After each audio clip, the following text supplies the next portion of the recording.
Welcome to the 2015 Groundhog Day Economic Summit. On behalf of the City of Monroe, Union County, and the Monroe-Union County Economic Development Board of Advisors, it's my pleasure to welcome you here, and I appreciate you attending today.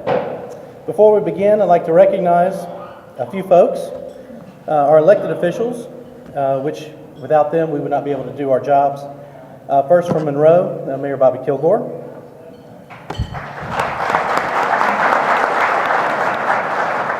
Mayor Pro Tem Dottie Nash. Councilwoman Sirluda Anthony. Councilman Billy Jordan. Councilman Lynn Keziah. And Councilman Freddie Gordon. From Union County, we have Chairman Richard Helms and Commissioner Lance Simpson. Representing Senator Richard Burr's office, we have Mr. Josh Ward. And representing Senator Tillis's office, Ms. Maddie Genevieve, I believe. And finally, my bosses, Mr. Larry Faison, the new city manager of Monroe, and Ms. Cindy Cotto, Union County manager. If there are any other, I do apologize. It's a large group and I'm trying to keep track, so I apologize ahead of time. We'd also like to welcome our special guest to you, our panelist, Dr. John Connaughton of UNC Charlotte, and Mr. Michael Randall of Southern Business and Development Magazine, as well as several other published websites and printed material. And also our moderator today, Mr. Al Ganeri of Parker Poe.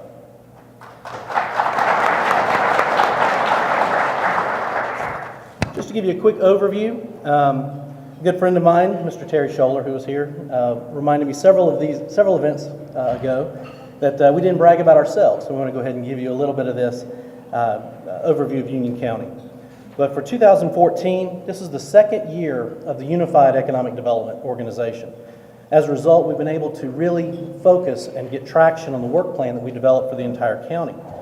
As a result, we've generated 77 projects just in the last year with potential investments exceeding over $800 million. This year we announced 14 projects accounting for over $38 million in the creation of 346 new jobs in the county, including Glenmark Generics, which is part of Glenmark's pharmaceutical out of Mumbai, India. It's the first pharmaceutical company to come to Union County in over 20 years. And we were just allowed to announce that they have agreed to do a second investment before the plant is even operational. So the $9.5 million that they will be adding in an injectable line brings their investment just to under $30 million for that new project. So we're very excited about that.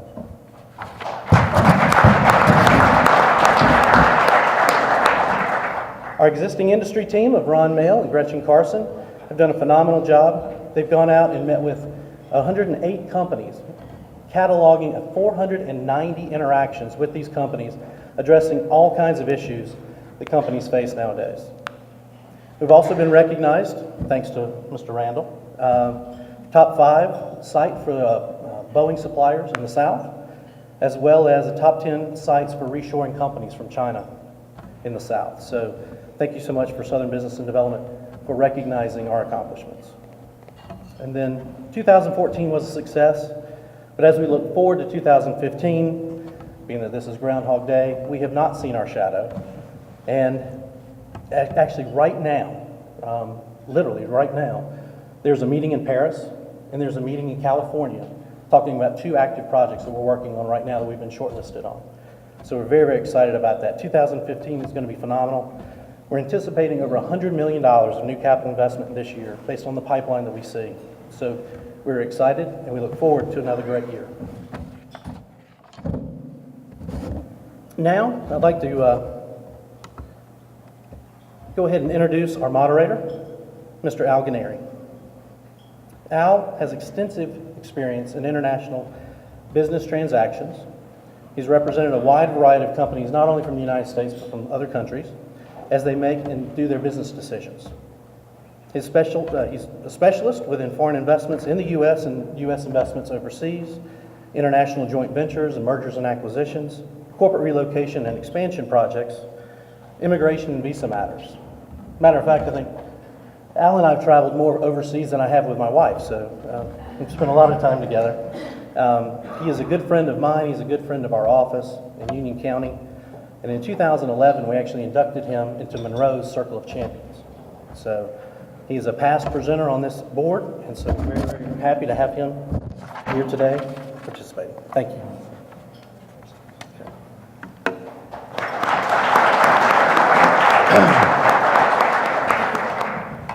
Good afternoon. Thank you, Chris. Appreciate it. As Chris indicated, I have been up here before, and it's really a pleasure to be back here in Monroe for Groundhog Day. I do represent a lot of companies, particularly on economic development projects, so I see a lot of trends and what's happening in the marketplace, particularly foreign companies coming into the U.S., and so look forward to the comments from our panel today. Although the groundhog saw his shadow, which I guess means lingering winter, I really see from Monroe and Union County more of a spring analogy, because there is so much positive and going on here in your community. Why the spring analogy and what's positive? First, I think combining Monroe and Union County's economic development efforts was a great move, strengthens the organization and really positions you to take advantage of your opportunities. We'll hear from our speakers more about the trends, but I really see the trends in a positive way. The U.S. economy is now on a path forward. Our region is extremely strong, very attractive for companies and new business growth, and Monroe-Union County is well positioned to take advantage of that growth and opportunity. When companies look at factors for locating facilities, you have a lot of those factors already in place, and so great opportunity there. So the bottom line is you do have the tools to bring growth, bring new companies, expand your existing industries, and create jobs. And with that, I think spring will come sooner than winter as we progress. With that in mind, let me introduce our speakers briefly, and we'll get moving. We'll have some time for question and answer after their presentations. John Connaughton will speak first. John is the Babson Capital Professor of Financial Economics at UNC Charlotte Belk College of Business. He joined UNC in 1978 and is the director of the Babson Capital Economic Forecast, which is recognized as a leading economic information for North Carolina. He's authored numerous impact studies, other papers and materials, so he's well renowned. His most recent Babson Capital Economic Forecast was held late in December, and he will speak today on economic trends. He's an expert in economic impact analysis, regional economics, sports economics. His work is heavily quoted in press and writings. He attended Boston State College for his undergraduate and received his master's and PhD from Northeastern University. Michael Randall is the owner and publisher of Southern Business and Development magazine. Mike founded his first business publication, the Birmingham Business Journal, in 1983 at an age of, we won't say. He sold that in the early 90s and began Southern Business and Development magazine. It is the leading economic development magazine and information source for the Southeast. In addition to the magazine, he has a blog and various online methods of communication as well. He's been featured and quoted time and again, and what did you say, 2,000 communities in the Southeast you visited over the years? Visited, yeah. So Mike is a true firsthand resource for trends in economic development and business in the Southeast.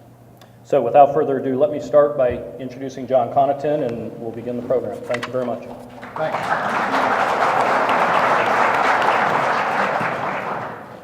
Good afternoon. How's everybody doing today? Great. All right, we're going to talk a little bit about the economy. I have too many slides for the time allotted, so this is going to be rather fast-paced. I apologize, but you know us economists, when we get going, we just can't stop. So the outline for today, we're going to talk about positive signs in the economy. There are still a few negative signs that we need to address and be wary of. We're going to take a look at the North Carolina outlook for 2015. We're also going to look at the employment picture because there's a lot of misinformation out there about what's going on in the economy right now. And you really need to understand just an awful lot that you hear about just isn't true and isn't a right analysis. The economy is in far better shape than most of us realize or are willing to realize. And then we're going to take a look at 2015 specifically, kind of a year of contrast. What are some of the things that are going on? It's going to be an exciting year if you're an economist. Usually when things are getting better, it's not good for economists, but this year's going to be a little different. There's still a lot of conflicting things going on. All right, this current expansion that we're in now began in July of 2009. I know nobody thinks it did, but it did, trust me on that. It's been 66 months long. That's 5.5 years. It's a pretty long expansion. In fact, the National Bureau of Economics, they are the ones that track these recessions, what we call business cycles. They go back to 1854. They reckon there are 33 total expansions that have taken place since then. This is the 6th longest expansion on record. I want to repeat that. All right? We all think this has been a terrible recovery, but this has been the 6th longest expansion in the last 150 plus years. And it'll be the 5th longest by July of this summer. And trust me on this, there's no way it's going to get derailed between now and July. So this will go down at least as the 5th or maybe 4th longest expansion in history. All right, what are some of the positive indicators? Now the arrows mean that's good for the economy. The sideways things are not so good, but not bad necessarily. So for those that have come to some of these presentations in the past, going with Babson Capital,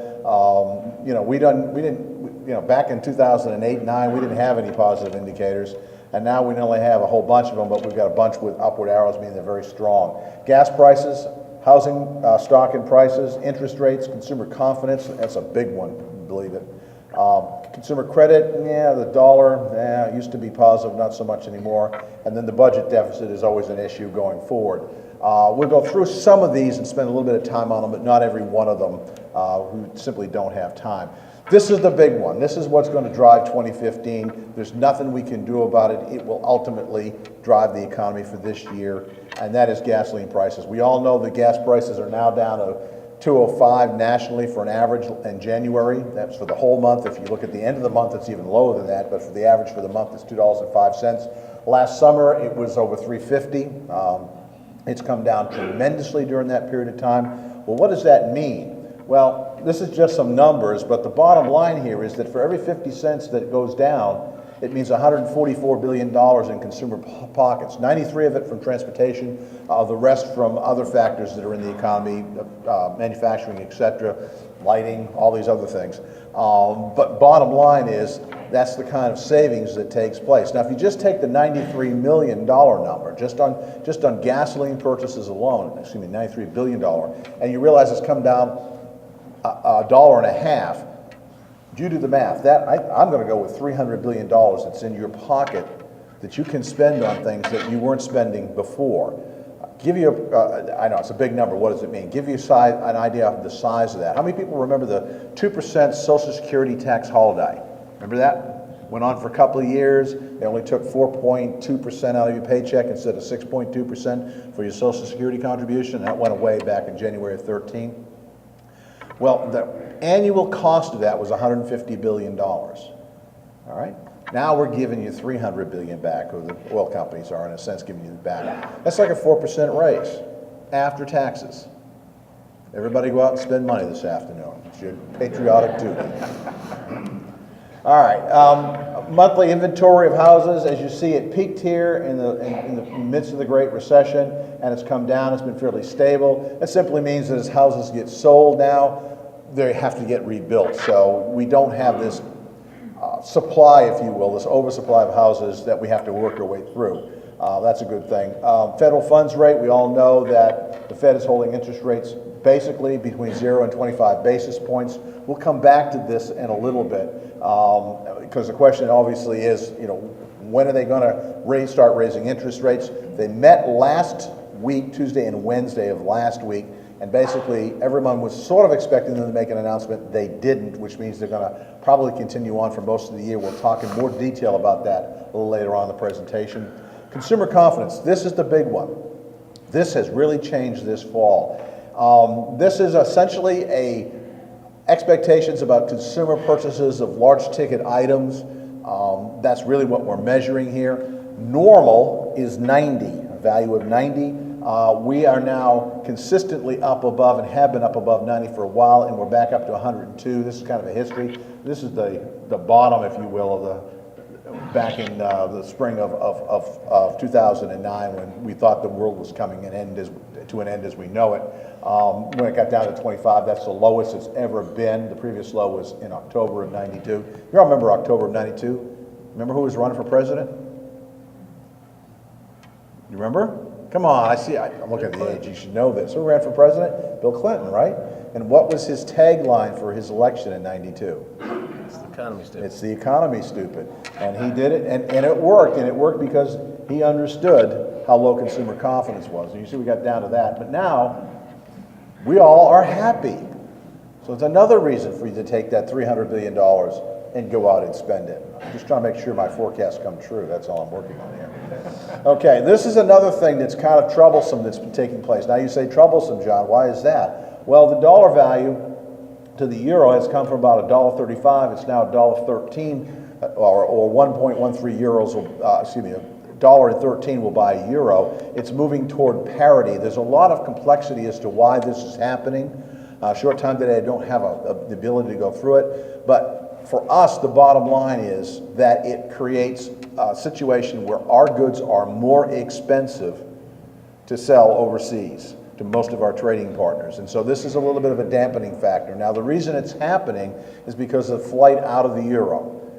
The Greece situation is part of it, but the other part of it is that the European Central Bank is finally engaging after 6 years of terrible if you think the economy was bad here for the last 6 or 7 years, you don't know a bad economy. I mean, Europe is in really, really bad shape, and their approach to this of austerity simply didn't work, and after 6 years, they finally figured out it didn't work, and now they're going to engage in a Fed policy known as quantitative easing, which means that the European Central Bank is going to do what the Fed's done for the last 6 years, and that's go directly into the marketplace and buy bonds, and long-term bonds, which quantitative easing is the first time that the Federal Reserve had ever done that, is to buy long-term bonds, both treasuries and mortgage-backed securities.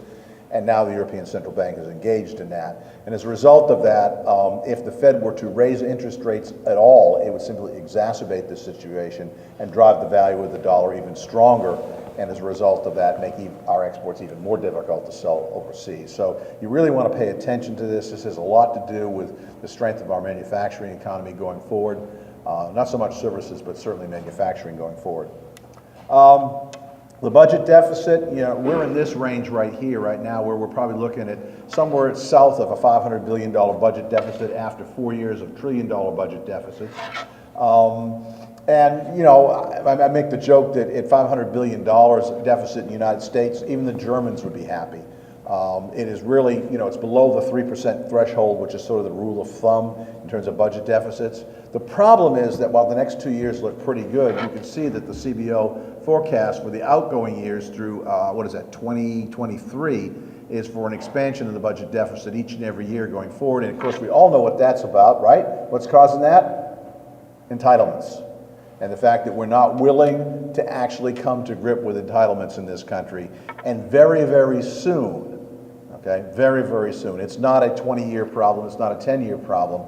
It's a now problem, because in the next several years, it's going to start, the entitlements, Medicare and Social Security, are going to start to essentially impact significantly our budget situation.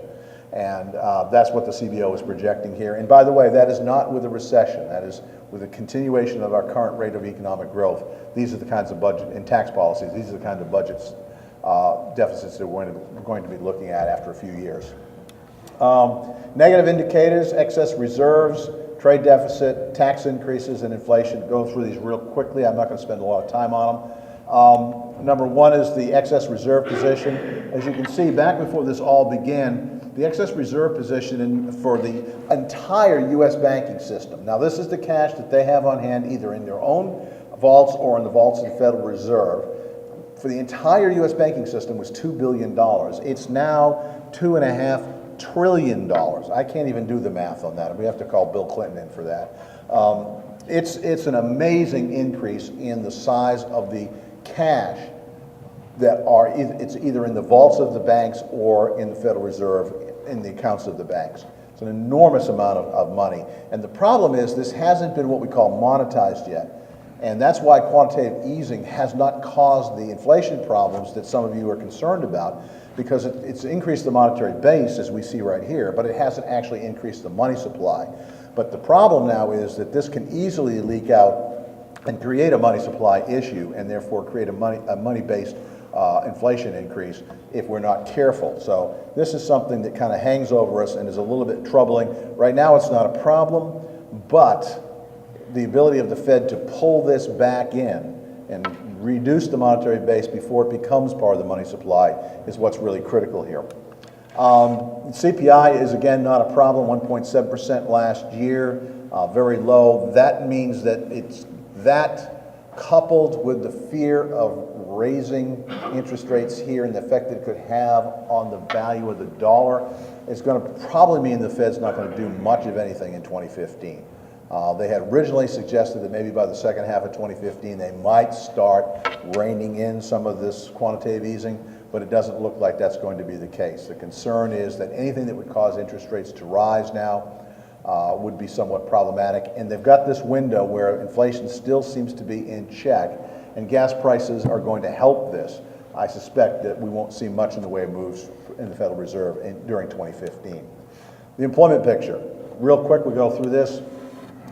This is U.S. quarterly GDP. It's been a really good year, as you can see. We've had a couple of really strong quarters in a row of economic growth, second and third quarter after a dismal first quarter. What do they call that? The polar vortex effect or something? I don't know. What is it? They said that something that comes once every 100 years. We had it twice during that quarter, and apparently we had it again last month or something. I don't know. Compression of time. Last quarter, fourth quarter of 2014 was 2.6%. So overall, the growth rate, annual growth rate for the last 3 years has been 2.3, 2.2, 2.4. Okay, and there are a lot of folks that are looking at 215, and guess what they're thinking? Another 2.5% year. That's in spite of the fact that the gas prices are very low, and that's probably pretty close to right. I think it could reach as high as 3%, but that'd be the top end of what we could expect to see in 2015. We lost 8.7 million jobs nationally during the recession.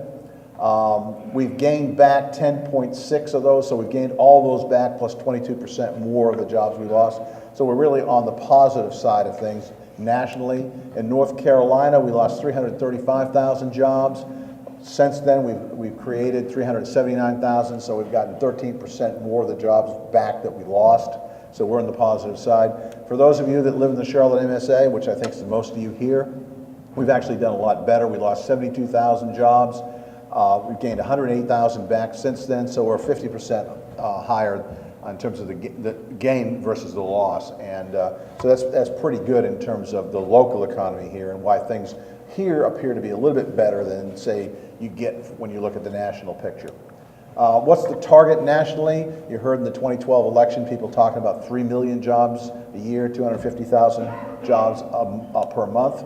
Well, we've been pretty good over the last several years. 2012 was 2.2 million, 2013 was 2.3 million, and 2014 we just missed. I mean, now we still hope we'll hit 3 million because November and December are still preliminary numbers, so they could go up.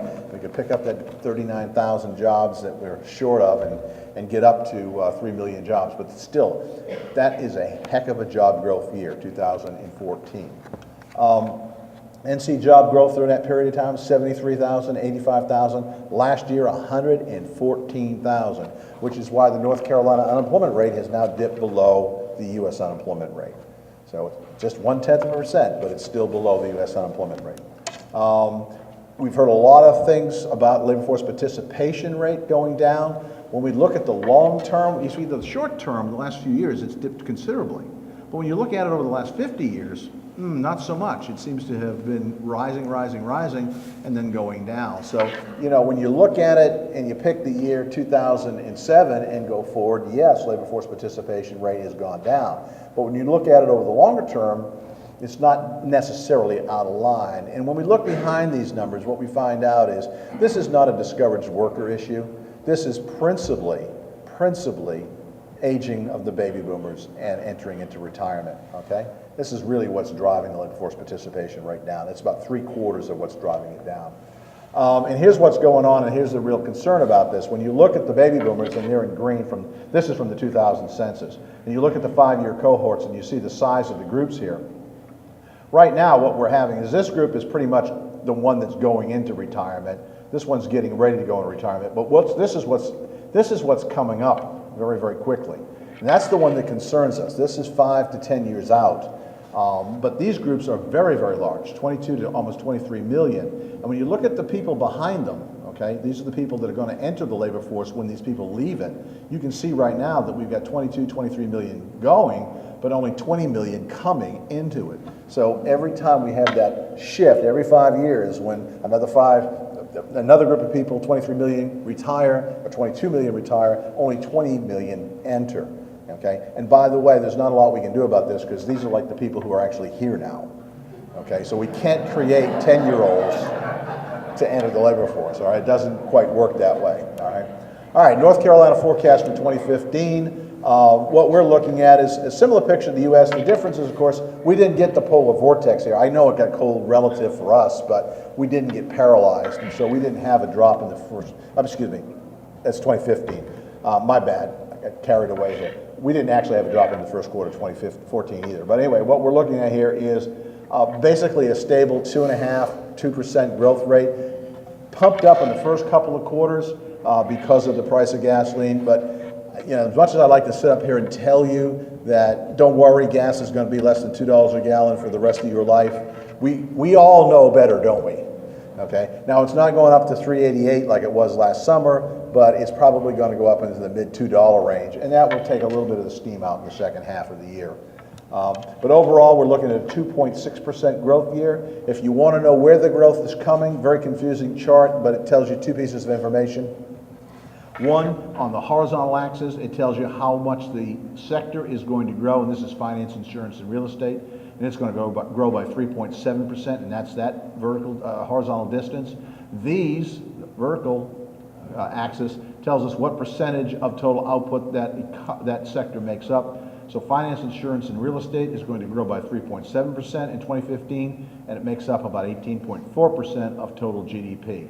And so as you can see, most of the growth is going to come down here in the non-goods producing sectors of the economy, business and professional services, health and educational services, hospitality and leisure, and other services. This is where most of the growth is. The size of the rectangle gives you the contribution to total output, and that's why this chart helps visually portray some important information. You can see by the size of those rectangles what sectors are really contributed to the overall growth rate of 2.6%.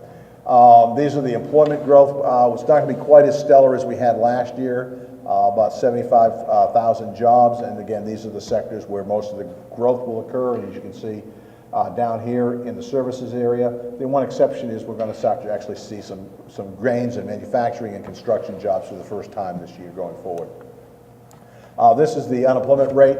The green is the North Carolina actual rate, the yellow is forecasted rate, the blue is the U.S. rate. You see we've been playing kind of tag here with the U.S. rate, and as I said, by December we actually dropped below the U.S. rate. U.S. rate was 5.6, we were down to 5.5 in December of 2014. By the end of the year, we're going to get extremely close to 5%, 5.1 or 5%, which is essentially the natural rate of the benchmark rate of unemployment for our state. So if things play out in 2015, I think there's a very high probability that they will. by the end of the year, the labor market should be back in equilibrium, if you will, with the unemployment rate being essentially at the natural rate of unemployment. Here we go. All right. 2015, a year of contrast. Gasoline prices, a world economic slowdown, but not here. Whoops. Buttons. There we go. The Fed winding down from quantitative easing, the size of the Fed balance sheet and the problem there, and unemployment rate and wages. All right, what's going on? Well, the big news that really has created the situation that we're in is the Saudis blocked OPEC's output cut in November, and that sent oil prices plunging. They were sliding up until that point in time, but when OPEC met, I think they meet 3 times a year, I think that's right. When they met in November and decided, the Saudis decided that they were not going to take the brunt of the cuts to try to maintain oil prices. That's what created this slide. And I think there's a lot of reasons as to why they did that, but I think long term, for the rest of 2015 and out and beyond for the next, say, several years, what's going to drive the price of oil is not OPEC anymore, which has essentially been the one that's been able to throttle supply in order to maintain a certain price, but it's going to be essentially the marginal cost of production of fracked oil. And you'll see why here in just a second. At the beginning of the year, in the first quarter of 2014, Russia was the leading producer of oil at 10 million barrels a day. Saudis were next, and we were third, okay? By the fourth quarter, the U.S. production had reached 11 million barrels a day. That's a 3 million per day barrel increase. The cause of that was very simply what? Fracking. It's just that simple. And as a result of that, that 3 million barrels is what tipped the supply. Now you throw on top of that slowdown in Europe, slowdown in China, you've got an easing of demand, and you put the two together and you see the plunge. I think what the Saudis realize is this fracking process in the United States is going to set the world price of oil in the immediate future. All right? Now you can read about this. They're all over the place in terms of what the cost is. Many say it's $70 a barrel. Others say that the technology in the last year or so has changed. It's closer to $60 a barrel. But somewhere in that neighborhood, I expect the world price of oil to settle for quite some time. And the reason is that unlike other types of oil production where the investment is long-lived, 10 years to pump out a field with incredible billion-dollar investment period, or initial investment to start this, and you need prices to remain at a certain level for a long period of time. You need certainty about that. Fracking is, I call it the whack-a-mole or hit-and-run entry. They're $1 million, $1.5 million investments. They're up and running in a couple of weeks, and they're pumped out dry in a year. And so anytime that price rises to $75 a barrel, you know, North Dakota will be crazy again, and the frackers in Texas, they'll start fracking wells again. As soon as it drops below 60, you'll see those wells stop, and it'll set the floor, essentially. And so that's what's going to really change, if you will, the dynamics of the oil market, and I think set the price somewhere in the $60 to $70 range for the immediate future. Okay, that's that answer. Okay, here's the bent crude price of oil, and you see on January 30th, when I did this slide, it was down to $49. Probably start to see it rise up a little bit over the next several months, because as these fracked wells that were put in a year ago are start to play out and are not replaced, that's that excess supply position, and U.S. production at 11 million barrels a day is going to start to pull back. Just to give you a sense of how to feel about all of this, just so you'll know, you remember the 35-cent, I'm looking around here in the room, some of the old guys, Ronnie, and a few others, I'm looking. You remember when you used to cruise around all night for pocket change when it's 35 cents a gallon? You remember back in the good old days? You know, back here, we actually didn't, the chart didn't go back far enough for Ronnie, I guess. But, you know, you see it right here when we're looking. You know, that's equivalent in today's world of a $2 price back when gas was 35 cents. It was 35 cents just before this big hit here, which is the embargo in '73.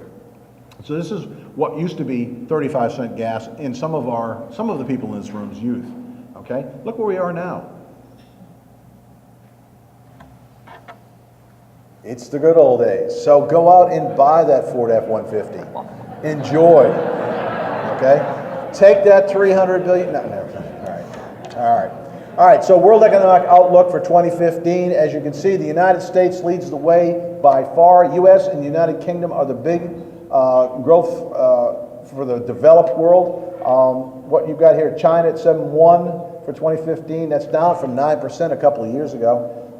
The ones that are real scary, however, are things like Brazil and, of course, Russia. And Russia could be a lot worse than the 1% projected. I think the IMF and the Goldman Sachs forecasts for 2015 are based on probably easing of the sanctions, and I don't think they took into account the tremendous drop at the very end, because these were done in October, November kind of time frame, at the very end of the year and the first part of this year in oil prices, where I think I remember Russia as being, what, #1 in oil production, now #2 in oil production. So their economy could even be a lot worse than this. But as you can see, the Eurozone not doing so well compared to the U.S., and so there's just a general world economic slowdown expected in 2015.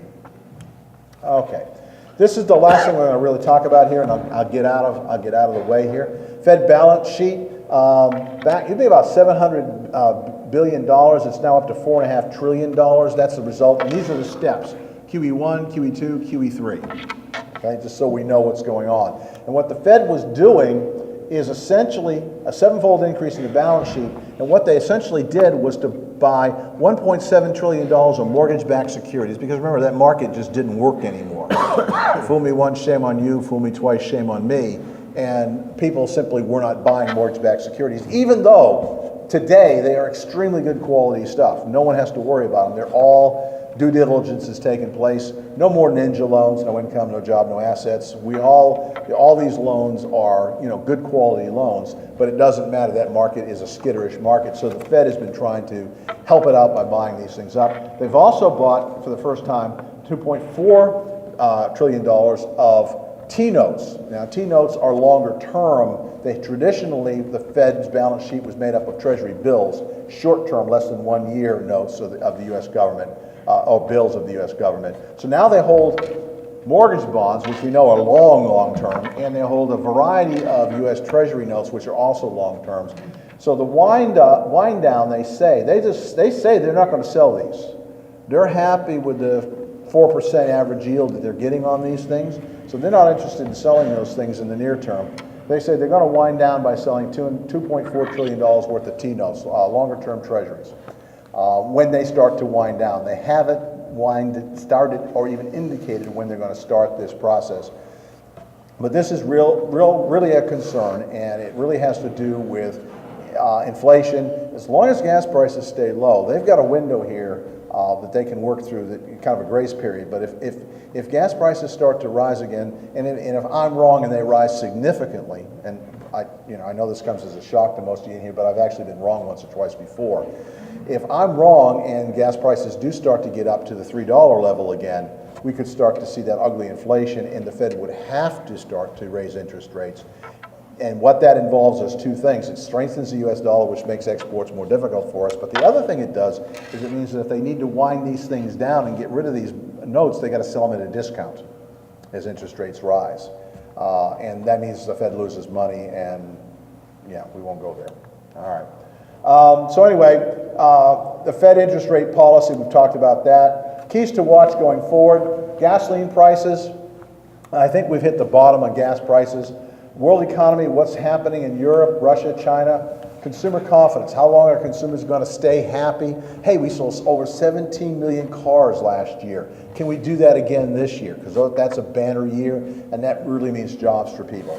Consumer debt, we need to keep our eyes on that. Right now, it's pretty low. Consumers could load up on some more debt if they would change their behavior, and that would be good for the economy going forward. The last thing I want to talk about here is U.S. monthly job growth. This Friday, 8:30, set your phones, get the alert, go to the BLS website, see what the unemployment rate was for January, and more importantly, how many jobs were created. We're looking for 200,000 to 250,000 jobs. If we see that number, everything is still going along swimmingly, okay? So anyway, I want to thank you very much, but I do want to remind you, I made a number of predictions here, and to quote an old school economist, John Kenneth Galbraith, who once said, the purpose of economic forecasting is to make astrology look good. So just keep that in mind. Thank you very much. yours.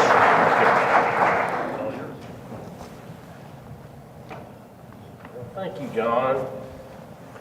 That was very nice. Glad to be in Monroe again. This is the second time I've spoken to this group, and it's an outstanding county for business, outstanding city for business. Before I get started, you know, our business is a little dry, and let me go to my slide here. Economic development. How many economic developers we got in the room? I know I see Ronnie.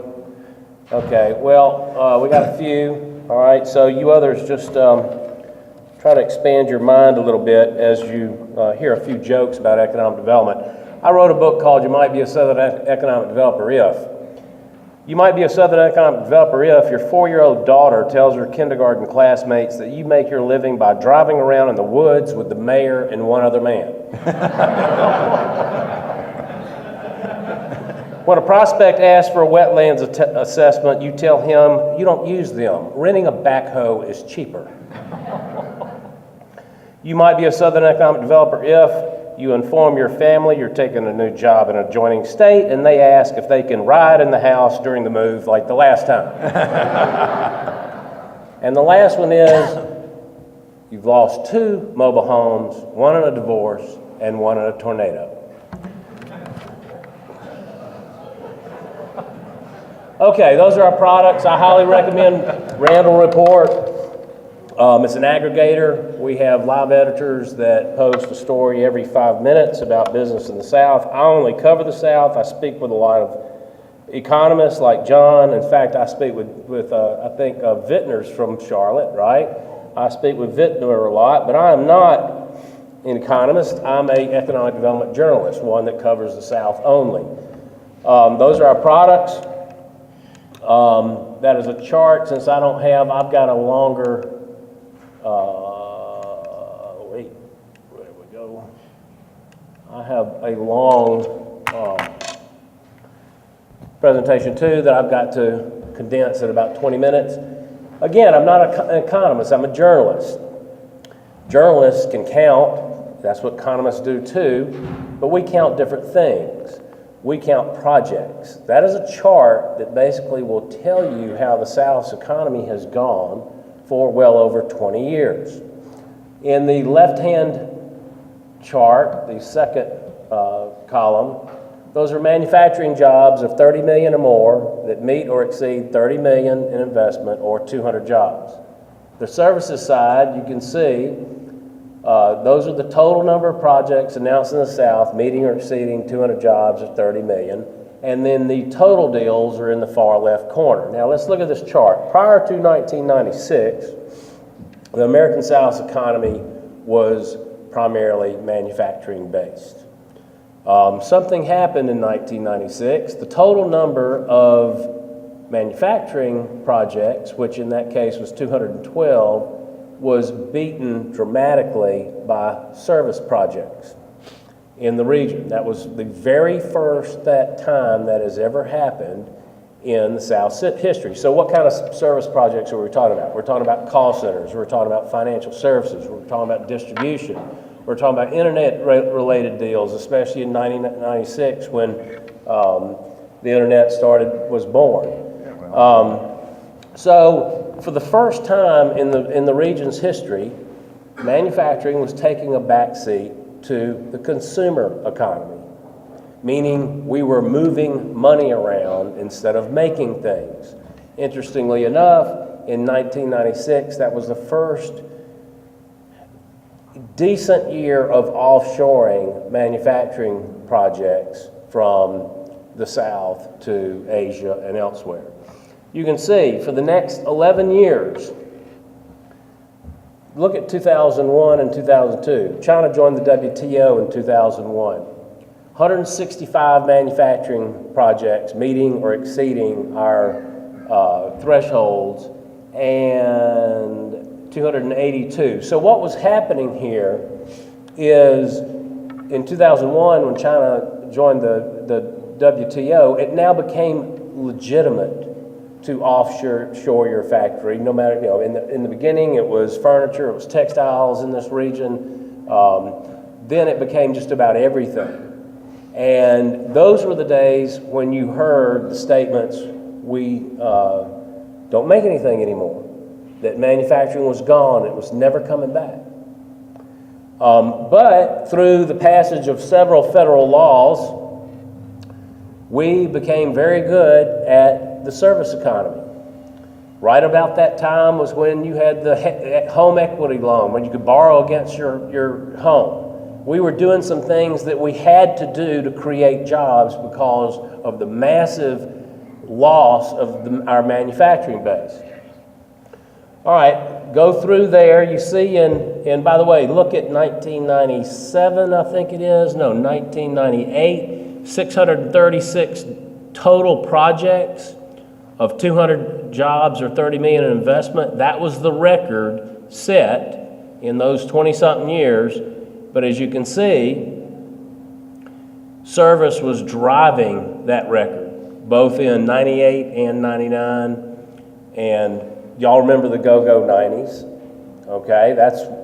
But it was a service economy, service-driven economy. Manufacturing had disappeared. But something happened in 2006. Manufacturing beat services for the first time in 11 years in projects meeting or exceeding our thresholds. It blew us away at the office. We were like, wait a minute. Manufacturing is gone, it's never coming back. It came back prior to the recession. Look at 2007 in the manufacturing numbers.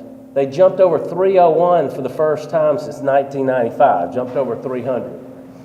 You can see 2009 cratered everything, but look at what services is doing starting in 2006. Going from 370 projects to 225 and so on. Bottoming out, cratering to 138 and 140. Y'all, it wasn't the manufacturing sector that collapsed during the recession. It was services. Back down here, we weren't making anything anymore. Up there, we weren't serving anybody anymore. So that gives you an idea how the South's economy, and you don't have to be an economist to see this, has totally flip-flopped from consumer-driven to manufacturing-driven in terms of economic development project activity. Now, look at 2010, look at the total number of projects on the manufacturing side. It kept setting records 4 straight years, 335, 350, 363, 410. Now, we don't have 2014 numbers, but look at services, still struggling. The South's unemployment rate's about 5.8% right now, 5.7%. You talk to economists like John, full employment will not be reached until you hit about 4%, anything under 4%. That's when you get people who are working who don't want to work. So when you got people who don't want to work and they're working, you know you're at full employment. Okay? So we're not that far off, but what do we have to have full employment? Services have got to come back in project activity. Y'all, economic development, following economic development, economists look at the here and now a lot. Economic development journalists, we have a benefit that economists don't have. When you're announcing a project in 2013, like those 410 economic development projects in that year, those projects aren't built for as many as 2 years later. So what you're doing is you're getting companies like Toyota and Caterpillar, Boeing. They are announcing projects in 2013, knowing full well that those products are going to be wanted in 2015. So that's the beauty of economic development. We can see around corners, okay, because we know what products are really needed 2 years, 3 years down the road, depending on the size of the project. All right, so you have a total collapse in 2013. 2014 numbers are not out, but I will predict this. Manufacturing projects set another record. I think they're going to be around 425, meeting or exceeding our thresholds. But y'all, this is the beauty of what happened in 2014. The services sector, don't be surprised if it grows over 300. Yes, from 185 to over 300 in 2014 in the South. So what that means is to get to full employment, services have got, okay, to perform better, and I think 2014 was the very first time that they did. I don't have much time and lost my clicker. All right, let me just run through this real quick. By the way, I said that in CNBC on 2008. Manufacturing beachhead is being formed in the American South of Mexico. Said that in 2009. Said that on CNBC in 2009. Now, I didn't know, remember, we were seeing these manufacturing project totals rise to levels that we'd never seen before. Okay? But at the office, we had no clue why those things were happening. I was asked by some reporter, after saying all these things, making all these proclamations, the reporters, whether it be CNBC, CNN, whatever, never asked me, well, why is this happening? Finally, somebody asked me, and I said, well, after the recession, the South historically has seen a significant increase in activity as a result of companies seeking lower cost locations to operate from in the U.S. Well, I just made that up. Okay, but it's got legs. Okay, manufacturing project bumps. After 93, we had 29 major, after that recession, that was the first full year after that recession. First full year after the 2003 recession, we had a bump of 22 big manufacturing projects. Look at the bump we had after the first year of the last recession. 107 manufacturing projects of 200 jobs or more, or 30 million. So obviously something was happening. Okay, I read this on Randall Report, and I know I got to finish up here pretty quick. I got a few minutes. I read this on Randall Report. Randall Report is an aggregator. We aggregate virtually every major business story and economic development story that happens in the South, and a new story is posted every 5 minutes, so it's very fluid. I read this in a New York Times article in 2011.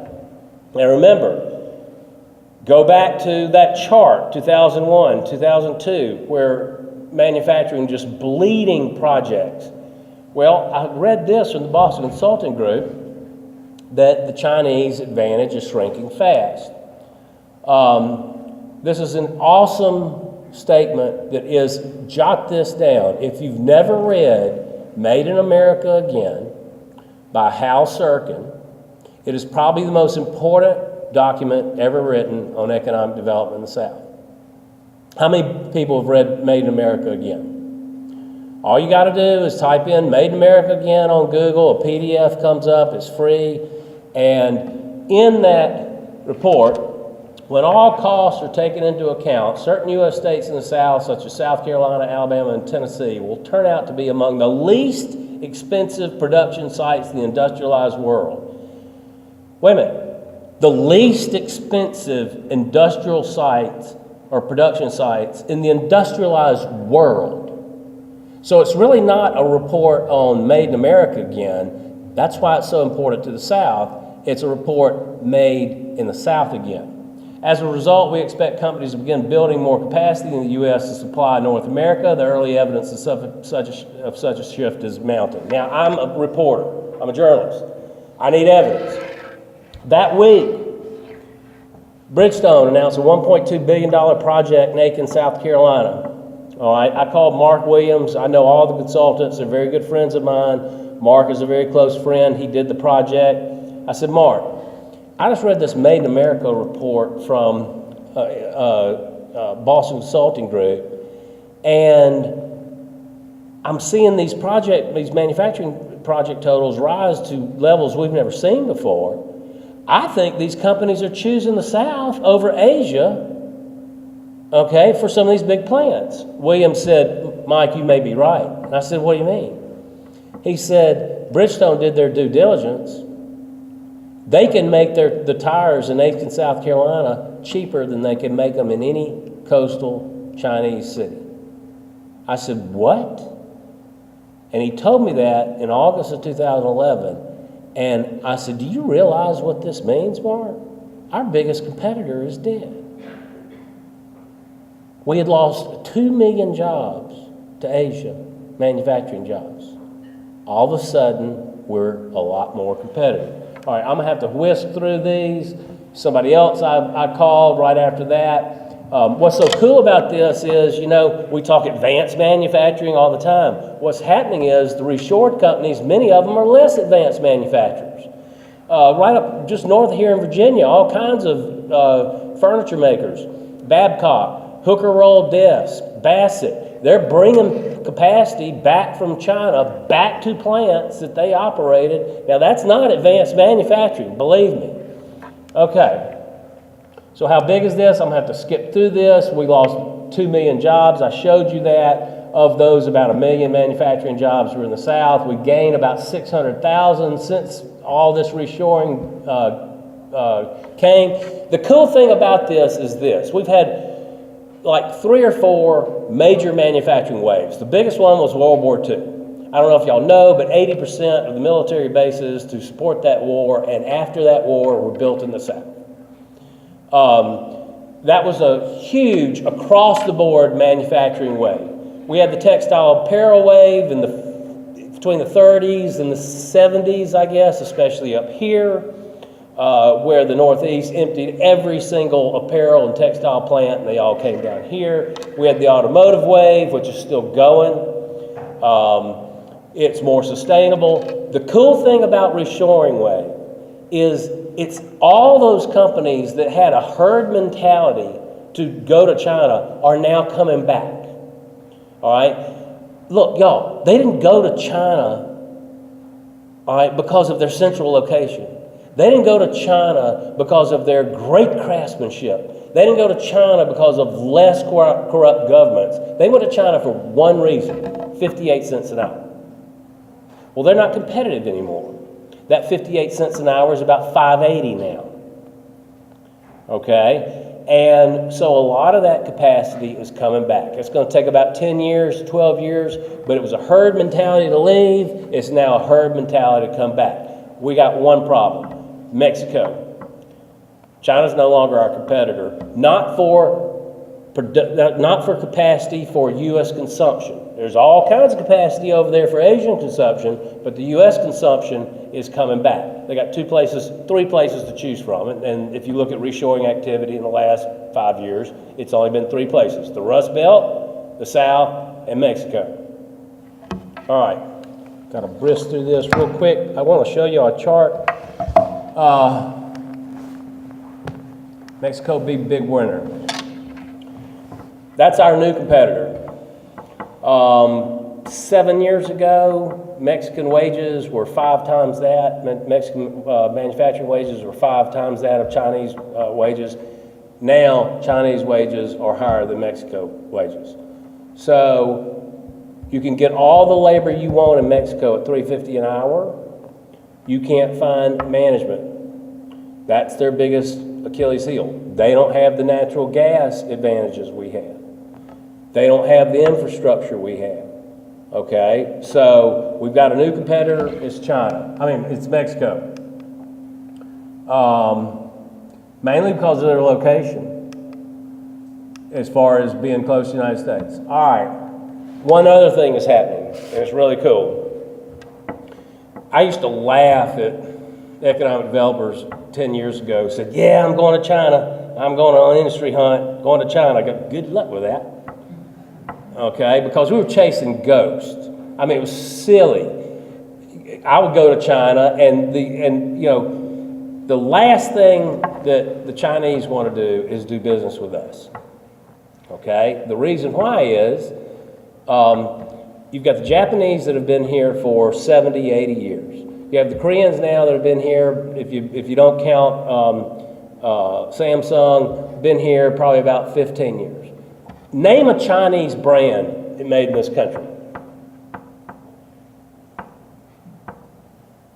Not one? Higher. Lenovo. That's it. Okay? Well, guess what? Reshoring is forcing the Chinese to come over here and make products. Look at all these foreign tire plants that are announcing here. What that means is you can't make tires in China or Korea or Japan, ship in the United States and make a profit anymore. That's why all these plants are being built here. So if you can't make tires or anything else that's large in China and ship in the United States and make a profit, that means the Chinese companies can't do that either. So now they are being forced. We had on average about $600 billion in FDI through China to the south over the last 20 years. This year, in 2014, we had 14 billion. Okay, so that's what's really cool. The Chinese don't want to come over here. They're forced to come over here to make their products, and that's what they're doing. A couple other quick things, don't want to do that. In fact, we had a $2 billion Chinese plant in Virginia, and we had almost a $2 billion Chinese plant in Louisiana. So just those two projects were, 10 times what they've been investing. Let me skip some of this. 10 reasons. You can go on my website and see that, but this natural gas advantage we have is so huge. It's unlike any other advantage that we've had. The make it where you sell it, the reshoring, onshoring, nearshoring, whatever you want to call it, okay? The main reason that made these folks start looking at that was that tsunami in Japan, okay, or in Thailand, or wherever it was in Japan, okay? And it cut the supply chain dramatically, and a lot of these executives are going, now wait a minute, why is our supply chain halfway around the world when we can have our supply chain here and it's just as cheap to have it here? So that was kind of what happened as far as reshoring. Those are some of the reasons. There's nothing. You're in the aerospace market. Look at number 10. Boeing and Airbus have a duopoly on major commercial fleets. Those fleets have to, right now, Boeing and Airbus are putting about 400 commercial aircraft out a month. They've got to do 925 within 18 years. They got to more than double their production just to meet demand. So there's one reason that, all right, here's some deals. The Sasol deal is postponed. These are just some deals that we talked about the Bridgestone. The Methanex deal. Methanex is a Canadian company. They had two methane plants in Chile. They dismantled those plants, put them on ships, took them to the industrial corridor between Baton Rouge and New Orleans, reassembled multi-billion-dollar plants in that corridor just to get cozy to $3 natural gas. I started this company when I was 24 years old. Okay, I've never seen anything like that. I've never heard of a company dismantling a plant, putting the equipment on ships, and relocating it to another part of the world. That is actually happening because of our natural gas advantage. Aerospace, again, is doing quite well. Again, less advanced manufacturing. Comfort Revolution reshored that plant to tiny Tishomingo County, Mississippi. They make mattresses. So that's the cool thing about rural areas is they're getting some of the less. That Caterpillar plant in Athens, that was a Japanese reshored plant. They closed the plant in Japan, opened it in Athens. That Big Ass Fans, that's just up there because it's my favorite name of any company in the South. Okay, that's that. A couple other things. Okay, y'all are in aerospace. Look at, in terms of the total number of projects announced in the South of 200 jobs or more in the aerospace sector. Look, we've gone from 18 in 2009 to broke a record in 2014 with 52. Aerospace is the new automotive. It is really going to grow and grow fast. All right, last slide, I think. All right, these are the top manufacturing sectors since the recession ended. Automotive always wins. It's won every year in terms of total projects of 200 jobs or more, 30 million investments, won every year. Oil and gas and chemicals have emerged in a huge way. They were down in the 9 and 10s until this natural gas thing happened. Food and beverage is coming up. You can see aviation and apparels and the rest. These are the new, this is the reshoring age, what is happening, and what manufacturing sectors are winning. I think that's my last slide. Okay, any discussion? I did that in 25 minutes. Thank y'all.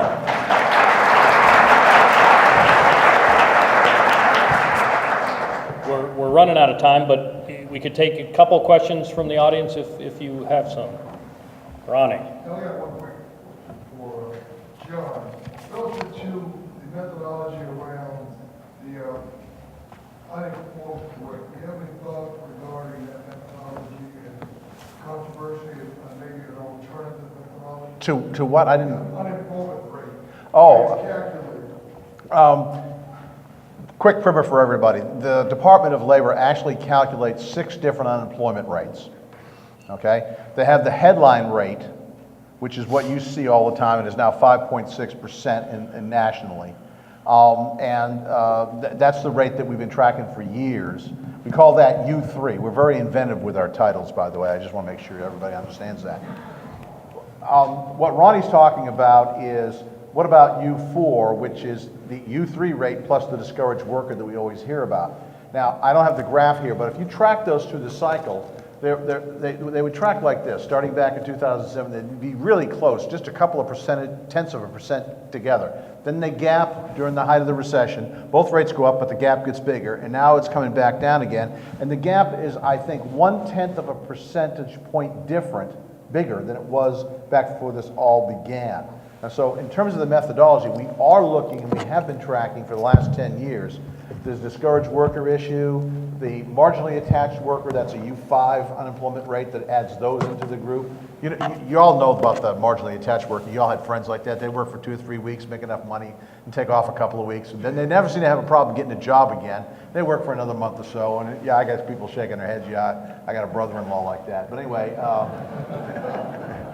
and then the big one that everybody talks about is U6, which adds in on top of that. The people who answer the question when they're in the household survey, you're working part-time now, but if a full-time job were available, would you work it? That gap's bigger. That runs about 2.5 percentage points back in 2007. It got real wide during the peak of the recession. It's not quite back down again, but it's within 3 percentage points of the U3 rate. So it's gotten narrower again, okay? And so what you had is these not headline rates that we see. The gap between them and the headline rate got bigger during the recession, but it's coming back down now to where it had been before this recession began. So that's what's going on. The methodology, I think, is good. And the results are what we would have expected during the recession. The problem is getting people to believe that those gaps are back where they used to be. And that's, even though the data say it, it's like that ESPN show. That's the only one on ESPN I love to watch. Numbers don't lie, right? Okay? So the data don't lie, and it's showing that we're really back where we were before this whole thing began. Sorry for the long answer. Now you can do smaller manufacturing, smaller service groups, because of technology, it's easier to get into it. Is that something that you guys look at, not having the big projects, but lots of the smaller manufacturing service projects? That's yours. Well, what's happening now with manufacturing, see, that is also, I didn't go over it in the 10 reasons why manufacturing is flourishing. The technology on the factory floor it's changing so fast. Has anybody seen an Amazon warehouse and the robots that are in those things? What's happening is no different than agriculture.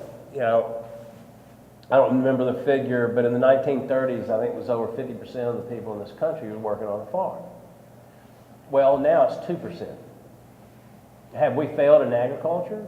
Production's at 10 times the rate it was when half the people were working on a farm. So the same thing is happening in manufacturing. Productivity on the factory floor is off the charts with less people. And your smaller manufacturers are obviously adding to that with this 3D printing and some other things that are going on. Yeah, I mean, right now we're seeing a manufacturing sector that hadn't been this active probably since the 60s. Big, small, I mean, it doesn't matter what it is. And just to chime in, I've seen quite a bit of what I would call smaller projects that are manufacturing driven.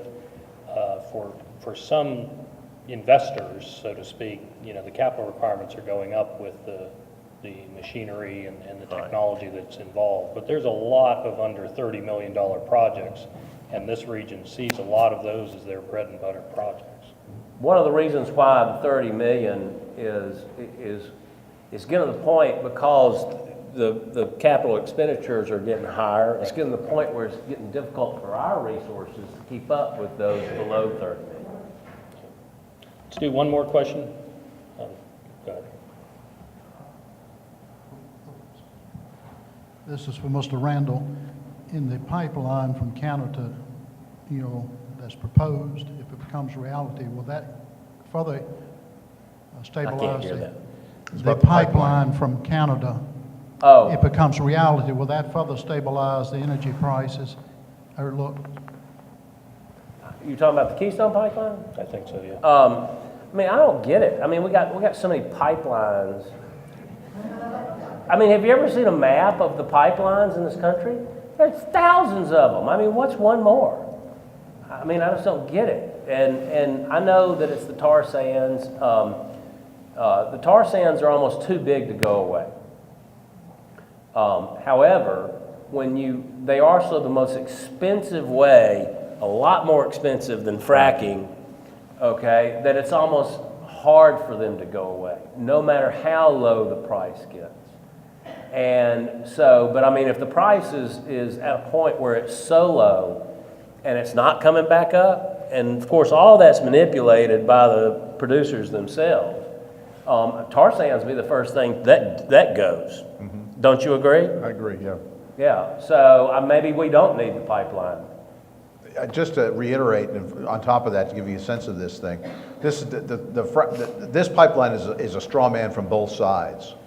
And, you know, fracking is what's driving and going to drive the energy markets going forward for oil and for natural gas. What Mike was talking about in terms of $3 natural gas, what people I don't think in this room realize is that at current usage rates in the United States, we have what, 450 years supply of known reserves of natural gas? And it's an advantage we have over every country because they can't put together large-scale fracking in any time soon. And all the fracking that's taking place in this country, whether it's gas or oil, is on private or state land. None of it's on federal land. And so it's, you know, outside the purview of regulation of the federal government. So this issue is going to be a significant driver. Like, for those of you that remember the 70s and the 80s when we had the energy shocks and the rapid rises, this issue is going to drive the economy in the other direction for the foreseeable future. And it's what makes, I'll just put some numbers on Mike's position here.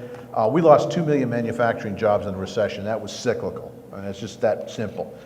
Every time we have a cyclical downturn and we lose manufacturing jobs, because the long-term trend has been losing manufacturing jobs through productivity and offshoring, we never gain those jobs. It's like a ratchet wrench, gone, and nothing comes back when you go the other way.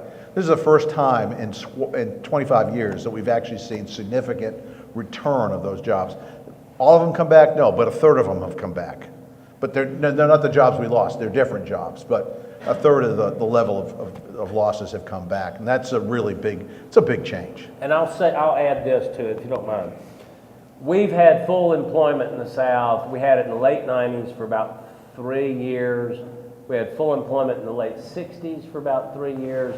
We had full employment for about 5 or 6 years in the 50s. Most of that was, think, interstates and military bases in the South. We have, for the first time in our sights, if the service sector can perform like it is, because everybody, when everybody starts making more money and spending more money, that's when the service sector kicks in. Okay, consumerism creates a lot more jobs than manufacturing. If this oil thing is not a huge job loser, okay, and services are moving in the direction I think they are going in, we can see that it is light at the end of the tunnel to full employment, which means about 4%. Light at the end of the tunnel, we can see it right now. It may be 2 years away, and if this oil and gas thing, we don't lose all these jobs, hundreds of thousands of jobs hemorrhage from that, we can see it. It could be a year and a half, 18 months to 2. And we've only seen full employment in the South 4 times since I was born. And no time for more than 4 straight years. And that was 96 to 2000. And there are so many other questions that we could talk about. The speakers may be able to stick around for a few minutes after we end.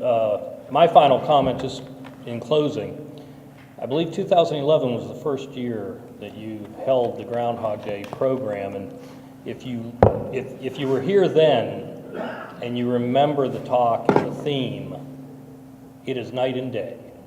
2011, we were talking about how bad things are. Is there any light? Here you're hearing the South is the place to be, manufacturing's back, energy is great. You're hearing the statistics on the U.S. and the regional economy. I mean, things are good. And if you take John at his word, you can go out and start spending your money now. The F-150, that's what the F-150. The aluminum version. But it really is a positive outlook, and that's the good story to hear. And I think for our region and the Monroe-Union County area, we've got a lot to look forward to. So on that, please help me thank our speakers, and we really appreciate everything today.